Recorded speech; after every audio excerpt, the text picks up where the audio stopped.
Praise lord. ప్రతి ఒక్కరికి మన పరిశుద్ధమైన దేవుని యొక్క పరిశుద్ధ నామమున కూడి వచ్చిన ప్రతి ఒక్కరికి వందనాలు తెలుపుకుంటూ దేవుని యొక్క పరిశుద్ధ గ్రంథంలో నుంచి అపోస్తుల కార్యం 10వ అధ్యాయం మొదటి వచనం మనం చదువుకున్నాం.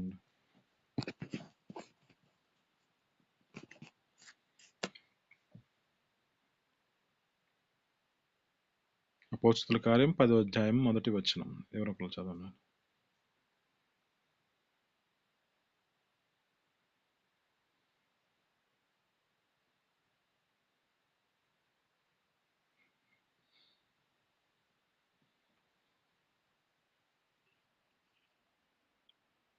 ఆ, 10వ అధ్యాయం అండి. Voice okay.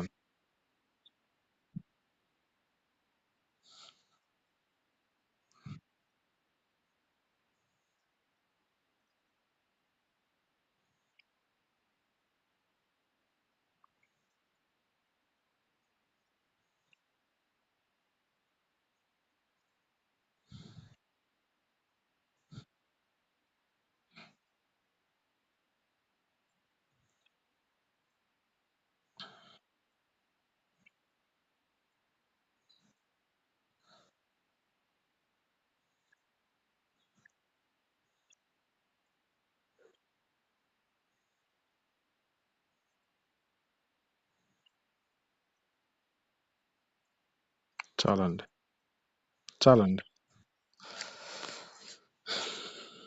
ఇక్కడ మనం జ్ఞాపకం చేసుకుంటే దేవుని యొక్క పరిశుద్ధ గ్రంథంలో దీని మనం మనతో మాట్లాడుతున్న మాటలు మనం చాలా జాగ్రత్తగా గమనిద్దాం. ఇక్కడ ఇటలీ పటాళమన పడిన శతాధిపతి అయిన ఒక కొర్నేలి అనే భక్తిపరుడు కైసరలో ఉన్నాడని చెబుతోంది. అయితే తన ఇంటి వారందరితో కలిసి దేవుని యందు భయభక్తులు గలవాడై అతడు బహు ధర్మము చేయొచ్చు ఎల్లప్పుడూ దేవుని సన్నిధిలో ప్రార్థన చేసే వ్యక్తిగా కనబడుతున్నాడు. ఇక్కడ మనం జ్ఞాపకం చేసుకుంటే ఇతడు దేవుని సన్నిధిలో ప్రార్థన చేసే వ్యక్తిగాను తన కుటుంబం వారందరితో భయభక్తులు కలిగి అలాగే ధర్మము చేసేవాడిగా కనబడుతున్నాడు. అయితే ఇతడు చేసిన ధర్మ కార్యాలు కానీ చేసిన ప్రార్థన కానీ దేవుని యొక్క సన్నిధిలో జ్ఞాపకార్థముగా చేరినవి అని ఆ యొక్క దూత ద్వారా తనకు సమాధానకరమైన మాట వస్తుంది. ఇది మనం మనతో మాట్లాడుతున్న మాటలను బట్టి మనం చేసే ధర్మ కార్యాలు, మనం చేస్తున్న ప్రార్థనలు మన యొక్క స్థితిని బట్టి అవి మన జీవితాలలో ఆలకిస్తున్నాడా లేదా? ఇక్కడ జ్ఞాపకం చేసుకుంటే ఈడ అంటున్న మాట ఇతడు చేసిన ధర్మ కార్యాలు, చేసిన ప్రార్థనలు దేవుని యొక్క సన్నిధిలో జ్ఞాపకార్థంగా చేరినవి అంటున్నాడు. అయితే మనం ఇక్కడ ఒక మాట జ్ఞాపకం చేసుకుందాం. అయితే మన యొక్క స్థితిని బట్టి మనం చేసే ధర్మ కార్యాలు ఏ విధమైన స్థితిలో చేస్తున్నాం, మనం చేసే ప్రార్థన ఏ విధంగా చేస్తున్నాం, మన యొక్క జీవితాలలో చేసిన ఈ ప్రార్థనకు జవాబు రాని పరిస్థితిలో ఉన్నదంటే అది మన జీవితాలలో మనం చేసే ప్రార్థన సరిగ్గా చేయలేని పరిస్థితి కనబడుతుందేమో. మనం చేసే ఈ ధర్మ కార్యాలను బట్టి దేవుడు వాటికి మన యొక్క జీవితాల్లో ప్రతిఫలం ఇయ్యలేని పరిస్థితిలో ఉన్నామేమో. ఇక్కడ సమాధానకరమైన స్థితిని బట్టి ఇది మన జీవితాల్లో పరలోక సంబంధముగా ఆ ప్రతిఫలం పొందుకునే వారిగా మన జీవితాలు ఉండాలి. ఇక్కడ ఈ యొక్క వ్యక్తి జీవితంలో జ్ఞాపకం చేసుకుంటే ఇతడు అంటున్న మాట ఇతని యొక్క స్థితిని బట్టి చేసిన పనిని బట్టి జ్ఞాపకం చేసుకుంటే ధర్మము చేస్తున్నాడు, ప్రార్థన చేస్తున్నాడు ఇతని జీవితంలో. అయితే మనం ఒక విషయాన్ని మనం జ్ఞాపకం చేసుకుందాం. మత్తయి సువార్త 6వ అధ్యాయము మొదటి వచనం కాడ నుంచి ఇక్కడ చదువుకుంటే ఇక్కడ అంటున్నమాట, మనుషులకి కనబడవలనని వారి ఎదుట మీ నీతి కార్యములు జరిగించకుండా ఆ యొక్క నీతి కార్యాలు చెయ్యకుండా జాగ్రత్త పడుడి. లేని ఎడల పరలోకమందున్న మీ తండ్రి యొద్ద మీరు ఫలము పొందరు. ఇంక ఈ 2వ వచనం మనం చదువుకుంటే, కావున మీరు ధర్మము చెయ్యనప్పుడు మనుష్యుల వలన ఘనత నొందవలనని వేషధారులు సమాజ మందిరములోను వీధులలోను చేయులాగున. అంటే ఈ యొక్క సమాజంలో వీధులలో వీరు నీ ముందర బోధ బోధింపవద్దు అంటున్నాడు. అంటే ధర్మము చేసే ప్రతి మనిషి తమ జీవితాల్లో చేస్తున్న పొరపాటు ఇలాంటిదే. ఇక్కడ అంటున్నమాట, వేషధారులు సమాజ మందిరములోను వీధులలోను చేస్తూ ఉన్నారు, బోర ఊదించుకుంటున్నారు. పలానా వ్యక్తి ఈ విధంగా చేశాడు అని, పలానా వ్యక్తి ఈ విధమైన స్థితిని బట్టి చేసుకుంటూ ఉన్నాడు అని ఈ మనుషుల యొక్క జీవితాల్లో చేస్తున్న దాన్ని బట్టి ఏమి కలుగుతుంది అంటే ఈ ధర్మ కార్యాలు ఈ ధర్మ కార్యాల్లో వారి జీవితాల్లో ప్రతిఫలం ఎక్కడ పొందుకుంటున్నారంటే ఈ భూమి మీదే పొందుకుంటున్నారు. ఎలా పొందుకుంటున్నారు? ఇక్కడ అంటున్నమాట, మనుషుల వలన ఘనత నొందవలనని. సమాజ మందిరములో వీధులలో వారు ఈ విధంగా చేస్తున్నారు, బోర ఊదించుకుంటూ ఉన్నారు. మీరు అలా ఊదించుకోవద్దు. ఎందుకంటే వారి జీవితాల్లో అక్కడ అంటున్నమాట, తమ ఫలము పొంది ఉన్నారు అని మీరు నిశ్చయముగా ఈ యొక్క మాట చెబుతున్నానని ప్రభువైన యేసుక్రీస్తు మాట్లాడుతున్నాడు కదా. అయితే ఇక్కడ అంటున్నమాట 3వ వచనంలో చదువుకుంటే, నీవైతే ధర్మము చేయనప్పుడు నీ ధర్మము రహస్యముగా నుండు నిమిత్తము నీ కుడి చేతితో చేయునది నీ ఎడమ చేతికి తెలియకుండా ఉండవలెను. చూడండి, ఇక్కడ ఉంటున్న మాటలో మన యొక్క అవయములే, మన యొక్క శరీరంలో ఉన్న అవయములే ఒక్క చేతితో ఇచ్చేది ఇంకో చేతికి తెలియకూడదు అంటున్నాడు. కానీ మనిషి ఏమి ఆరాటపడుతూ ఉంటాడంటే, ఒక మనిషి ఒక మంచి కార్యం చేశాడంటే ఆ కార్యము వలన ఇది ఆ యొక్క ప్రాంతములో అతనికి ఒక ఘనత రావాలని ఆలోచన కలిగి ఉంటాడు. ఇక్కడ అంటున్నమాట, మనుషుల వలన మీరు ఘనత నొందవలనని ఆ విధమైన స్థితిలో మీరు నడిపించబడొద్దు. ఎందుకంటే ఈ విధమైన స్థితిలో నడిపించబడిన వారు నిశ్చయముగా తమ ఫలము పొంది ఉన్నారని చెబుతున్నానని చెబుతున్నాడు. నీవైతే ధర్మము చేయనప్పుడు రహస్యమందున్న తండ్రి చూచినట్లుగా, ఆ యొక్క తండ్రి నీకు ప్రతిఫలం ఇచ్చినట్లుగా నీవు నీ కుడి చేతితో ఇచ్చేది ఎడమ చేతికి తెలియకుండా ఉండవలెను అంటున్నాడు. ఆ తర్వాత 4వ వచనం కూడా చదువుకుంటే, అట్లయితే రహస్యమందున్న చూచు నీ తండ్రి నీకు ప్రతిఫలం ఇచ్చును అంటున్నాడు. ఇక్కడ మనం ఈ కొర్నేలి యొక్క భక్తిపరుడు తమ చేస్తున్న పనిని బట్టి బహుధర్మము చేస్తున్నాడు, కానీ ఇతడు ఎవరికి అతని యొక్క గొప్పను చెప్పుకోలేదు. ఇక్కడ ఈ యొక్క వ్యక్తి జీవితంలో దూత్వ ద్వారా ఒక సమాధానకరమైన మాట వచ్చిందంటే ఇతను ఎంతగా తన స్థితిని బట్టి ఆ ఘనకార్యాలు చేస్తూ ఆ యొక్క ధర్మ కార్యాలు చేస్తూ ఉన్నాడు. ఇతడు చేసిన ప్రార్థన ఆలకించబడింది. ఇతడు చేసిన ధర్మ కార్యాలు దేవుని సన్నిధిలో ఒక జ్ఞాపకార్థంగా చేరినవి అంటున్నాడు. ఈ దినం నీతో మాట్లాడుతున్న మాటను బట్టి నీవు చేసే ధర్మ కార్యాలు ఏ విధంగా ఉన్నాయి? మనుషుల వలన ఘనత పొందుకోవాలని ఆశపడుతూ ఉన్నావా? ఘనత వలన ఆ యొక్క ఘనత పొందుకోవాలని నీ జీవితంలో నడిపించబడుతున్నావా? ఇక్కడ అంటున్నమాట, మనుషుల వల్ల ఘనత నొందవలనని వేషధారులు సమాజములలో వీధులలోను చేయులాగున నీ ముందర బోర ఊదింపవద్దు అంటున్నాడు. మనం దేవుని యొక్క సన్నిధిలో కూడా మన జీవితాల్లో ఏం చేయబడాలంటే, మనము దేవుని సన్నిధికి ఏదైనా తీసుకొచ్చిన దాని మీద మన జీవితాల్లో ఏం చేయబడతాయి అంటే, ఒక్కొక్క మనిషి ఏం చేస్తారంటే ఒక ప్యాన్ తీసుకొచ్చాడో లేక ఏదైనా వస్తువు తెచ్చాడో ఆ వస్తువును బట్టి దాని మీద ఒక పేరు రాసుకుంటూ ఉంటారు. అప్పుడు అంటున్న మాట మన జ్ఞాపకం చేసుకుంటే, నీవు చేసే ధర్మ కార్యాలు ఎదుట మనిషికి కనపడకుండా చేయమంటున్నాడు. మనం చేసిన ఈ యొక్క ప్రార్థనలు బట్టి మనం చేసే ఈ యొక్క వస్తువుల మీద పేర్లు ఎక్కడ ఉంటాయి? ఈ భూలోకంలోనే ఉంటాయి ఈ పేర్లు. పరలోకానికి చేర్చడానికి ఇవి మనకి ఏమాత్రం ప్రతిఫలం పొందుకోవడానికి అవకాశం లేదు. ఈ లోకంలో నువ్వు ప్రతిఫలం పొందుకుంటావు. ఇక్కడ అయితే మన జీవితంలో ఒక మాట ఏమంటున్నామంటే, నీవు ధర్మము చేసినప్పుడు నీ కుడి చేత్తో చేసేది ఎడమ చేతికి తెలియకుండా ఉండవలెను. ఇదేనా మనం మన జీవితాల్లో ఏ పరిస్థితుల్లో నడిపించబడుతున్నాం? ఇంతవరకు నీ జీవితంలో ఏ స్థితిలో నడిపించబడ్డావో ఈ దినం నీతో మాట్లాడుతున్న మాట, ధర్మము చేయనప్పుడు కుడి చేత్తో చేసేది ఎడమ చేతికి తెలియకుండా ఉంటేనే పరలోకమందున్న తండ్రి నీకు ప్రతిఫలం ఇస్తాడు. ఆమేన్, హల్లెలూయా. రెండోదిగా మనం జ్ఞాపకం చేసుకుంటే, ప్రార్థన దేవుని సన్నిధిలో జ్ఞాపకార్థంగా చేరినవి అంటున్నాడు. అయితే మనం ఈ ప్రార్థన ఎలా చేయాలి, మన యొక్క స్థితిని బట్టి మనం ఏ విధంగా ప్రార్థన చేయాలి అంటే, ఇక్కడే మనం చదువుకుందాం. 5వ వచనం, మత్తయి సువార్త 6వ అధ్యాయం 5వ వచనంలో, మరియు మీరు ప్రార్థన చేయనప్పుడు వేషధారులలే ఉండవద్దు, మనుషులకి కనబడవలనని సమాజములోను వీధుల మూలలోను నిలిచి ప్రార్థన చేయుట వారికి ఇష్టము. ఇక్కడ చాలా జాగ్రత్తగా గమనిద్దాం. మరియు మీరు ప్రార్థన చేయనప్పుడు వేషధారుల వలె ఉండొద్దు, మనుషులకు కనబడవలనని వారు సమాజ మందిరంలోను వీధుల మూలలోను నిలిచి ప్రార్థన చేయట వారికి ఇష్టంగా ఉంది.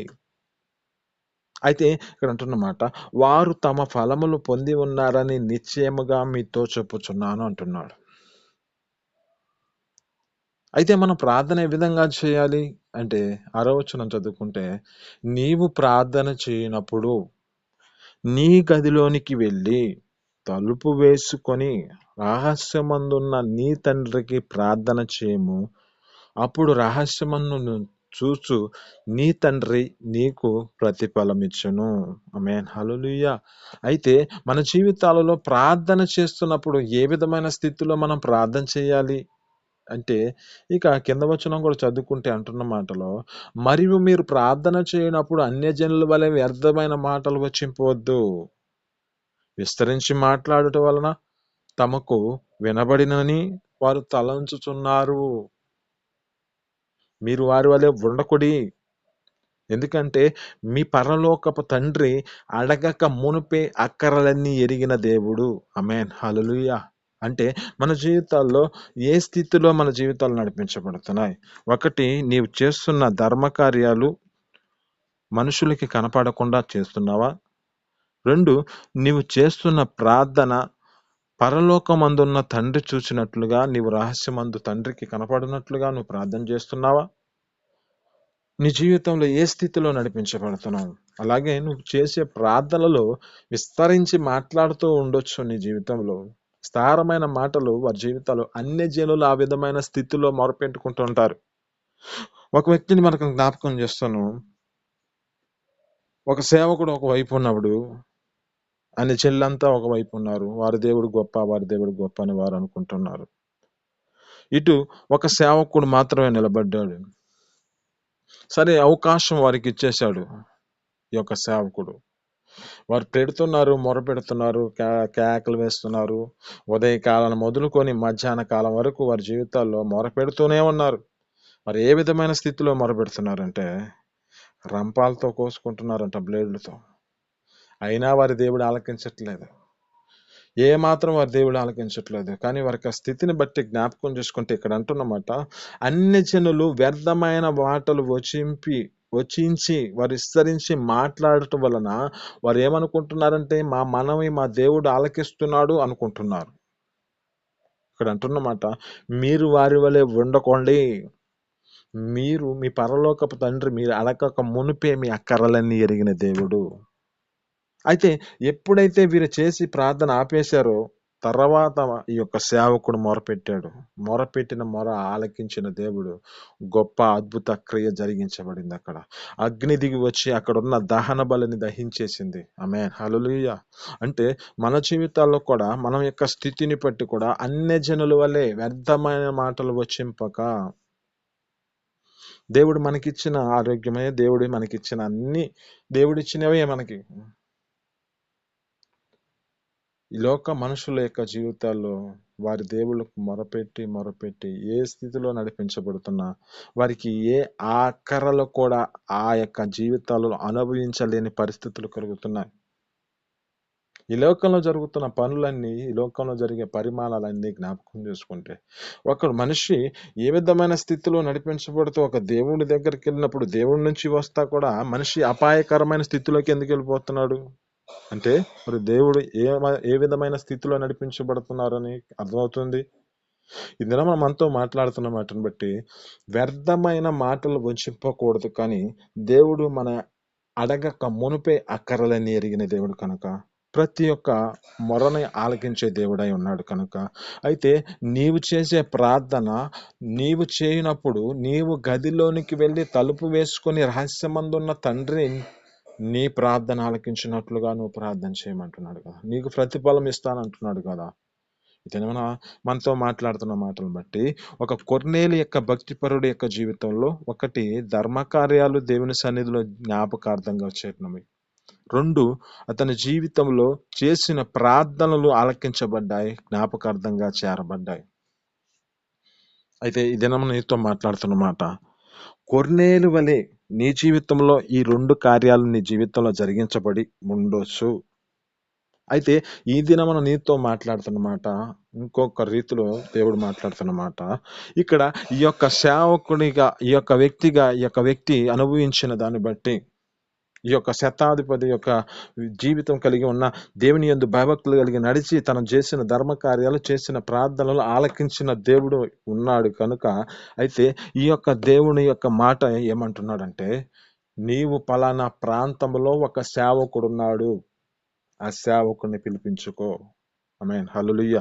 ఈ దినం నీతో మాట్లాడుతున్న మాటను కూడా, నీవు చేసిన ప్రార్థనలు, నీవు చేసిన ధర్మ కార్యాలు నీ దేవుని యొక్క సన్నిధులకి చేరినవి కనుక, నీవు యొక్క జీవితంలో ఒక కృతజ్ఞత పూర్వకమైన స్థితి కలిగి ఉండటానికి, ఈ యొక్క వ్యక్తి జీవితంలో దేవుడు చేసిన మేలును బట్టి ఒక సేవకుని పిలుచుకోమని దేవుడే ఆ యొక్క వ్యక్తితో మాట్లాడుతున్నాడు. సేవకుని ఎందుకు పిలవాలి అంటే, ఇక్కడ నీ జీవితంలో ఒక కృతజ్ఞత పూర్వకమైన ఆరాధన నీ జీవితంలో జరిగించబడాలి. ఎందుకు ఈ ఆరాధన అంటే, నీకు కలిగిన ఒక ధన్యత, నీకు కలిగిన ఈ రక్షణ భాగ్యము నీవున్న ప్రాంతములో, నీవున్న ప్రదేశంలో, ఇక్కడ ఈ వ్యక్తి జీవితంలో జ్ఞాపకం చేసుకుంటే, కొర్నేలి యొక్క భక్తిపరుడు యొక్క జీవితంలో ఒక సేవకుడిని పిలిపించుకోమని దేవుని దూత అతనితో మాట్లాడుతుంది. పలానా ప్రాంతంలో ఉన్నాడు, ఆ సేవకుడిని పిలుచుకో అంటున్నాడు. అయితే ఇక్కడ ఈ వ్యక్తి జీవితంలో చేసినది ఏమిటంటే, తన జీవితంలో చేసిన మాట ఆ యొక్క అపోస్తల కార్యం 10వ అధ్యాయంలో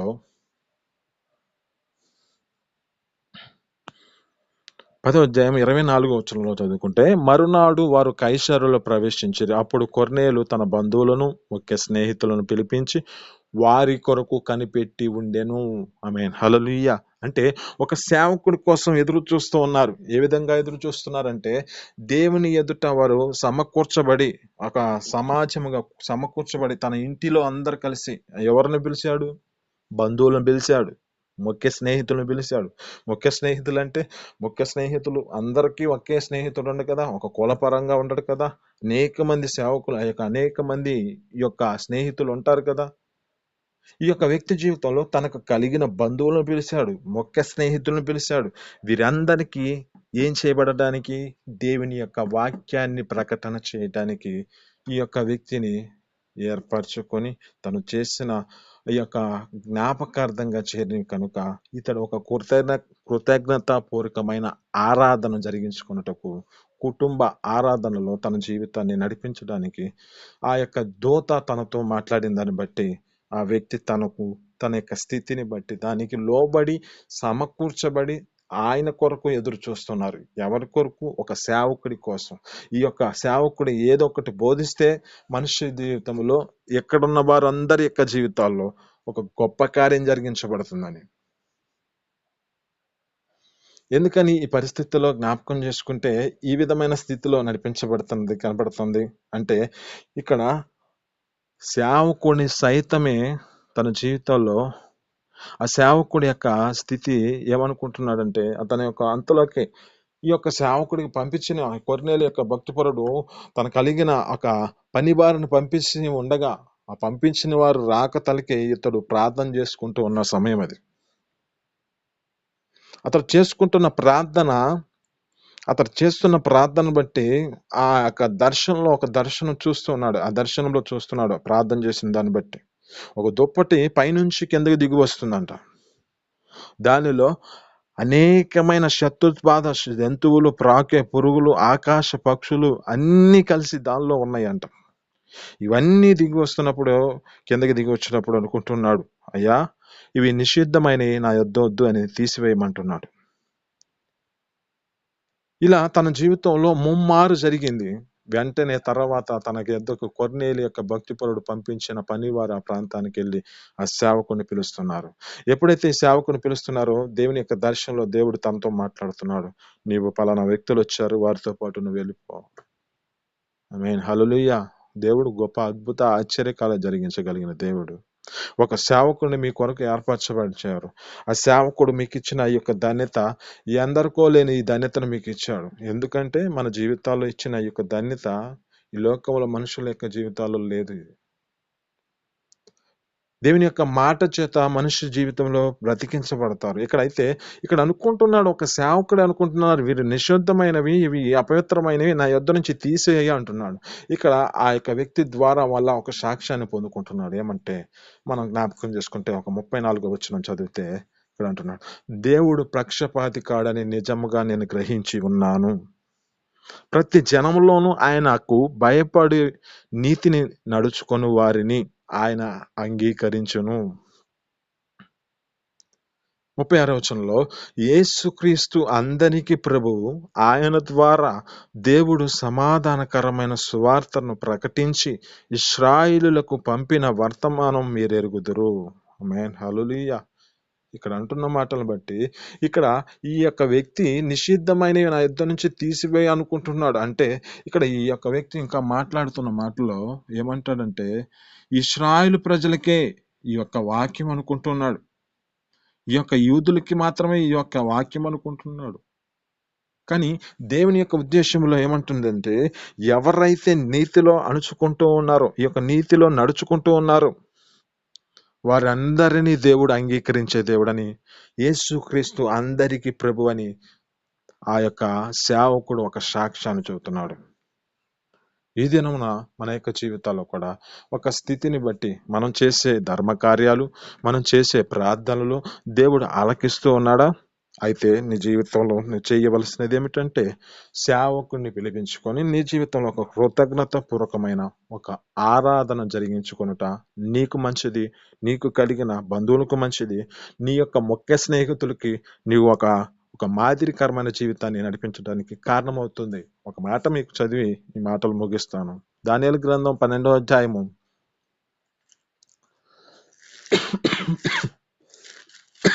దానియేలు గ్రంథం 12వ అధ్యాయము 3వ వచనం చదువుకుంటే ఇక్కడ అంటున్నమాట, బుద్ధిమంతులైతే ఆకాశ మండములలోని జ్యోతులను పోలిన వారై ప్రకాశించెదరు.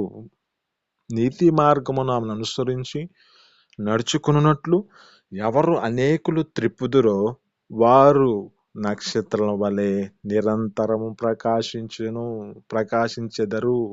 ఆమేన్, హల్లెలూయా. ఈ దినమున మనం జ్ఞాపకం చేసుకుంటే ఈ దిన ప్రారంభం నుంచి ఈ యొక్క డిసెంబర్ నెల ప్రారంభం నుంచి అనేక మంది అనేక ప్రాంతాల్లో ఒక స్టారుగా, ఒక నక్షత్రంగా చేయబడుతున్నట్లుగా, ఒక నక్షత్రాన్ని ఏ విధంగా సిద్ధపరుస్తున్నారో లోకంలోనే ఆ లోక సంబంధంగా కాదు, మన జీవితాలు ఒక ఆత్మ సంబంధంగా మనము వెలిగించబడాలి. నీతి మార్గమున అనేకులను ఎవరు త్రిప్పుదురో వారు ప్రకాశించు నక్షత్రాల వలె నిరంతరం ప్రకాశించబడతారంట. ఆ ప్రకాశించే నక్షత్రం నీవు కావాలి. ఆమేన్, హల్లెలూయా. ఈ మాటలు మీ వినికిడిలో దీవించి ఫలించును గాక. చిన్ని ప్రార్థన. పరిశుద్ధుడా, జీవాధిపతి, ఆశ్చర్యకరుడ, మహోన్నతురానికి స్తోత్రాలు తండ్రి. మీ అపారమైన ప్రేమ చేత ఈ యొక్క నా తండ్రి రాత్రి దినములని సన్నిధిలో నా తండ్రి మాకు ఇచ్చిన యొక్క ధన్యతను బట్టి నీకు స్తోత్రాలు తండ్రి. అయ్యా, మా యొక్క నీతి క్రియలు కానీ తండ్రి మనుషులకి కనపడవాలని కాక జాగ్రత్తగా కాపాడుకోమంటున్నాం అయ్యా. లేకపోతే పరలోకమందున తండ్రి మీ తండ్రి కాడ ప్రతిఫలం పొందుకోరంటున్నాం అయ్యా. మీరు జ్ఞాపకం చేసుకుని కృప చూపించండి అయ్యా. అయ్యా, ధర్మము చేయనప్పుడు మనుషులకి కనపడవాలని ఘనత నొందవాలనని మేము చేయక మా జీవితాల్లో ఒక కుడి చేతితో చేసేది ఎడమ చేతికి తెలియకుండా చేయనట్లుగా కృప చూపించండి. అయ్యా, మేము చేసే ప్రార్థనలు కూడా వేషధారుల వలె అయ్యా వారిని నిలిచి నా తండ్రి సమాజ మందిరంలో వీధుల మూలలో వారు వారికి నిలిచి ప్రార్థన చేయటం వారికి ఇష్టం అంటున్న వేషధారులకి అయ్యా అటు జీవితం ఏముండక రహస్యమందున్న తండ్రి నువ్వు చూసినట్లుగా మా ప్రార్థన మేము ఆలకించినట్లుగా మేము చేసినట్లుగా రహస్యం తండ్రి మేము గదిలోనికి వెళ్ళి తలుపు వేసుకుని ప్రార్థించే మనసు మాకు కలుగ చేసి మీ సన్నిధిలో సహాయం చేయండి. అలా నా తండ్రి కృపచేత నా తండ్రి ఈ యొక్క అయ్యా కొర్నేలు భక్తిపరుడు మాకు జ్ఞాపకం చేసి నా తండ్రి అతడు చేసిన ధర్మ కార్యాలు అయ్యా నా తండ్రి అతడు చేసిన ప్రార్థనలు జ్ఞాపకార్థంగా చేరిని ఉంటున్నాం. మా జీవితాల్లో కూడా ప్రార్థనలు చేసిన ధర్మకార్యాలు నీ సన్నిధికి చేరినవని మా యొక్క జీవితాల్లో ప్రతిఫలం పొందుకుంటున్నాం కనుక మా జీవితాల్లో ఒక కృతజ్ఞత పూర్వకమైన ఒక కొర్నేలు భక్తిపరుడు ఒక సేవకుని పిలిపించుకోమని ఏ విధంగా చెప్పారు అటు జీవితాన్ని మాకు కూడా అనుగ్రహించి మీ సన్నిధిలో సహాయం చేయమని యేసు పరిశుద్ధ నామమున అడిగి పొందుకొని చూస్తున్నాం తండ్రి. ఆమేన్.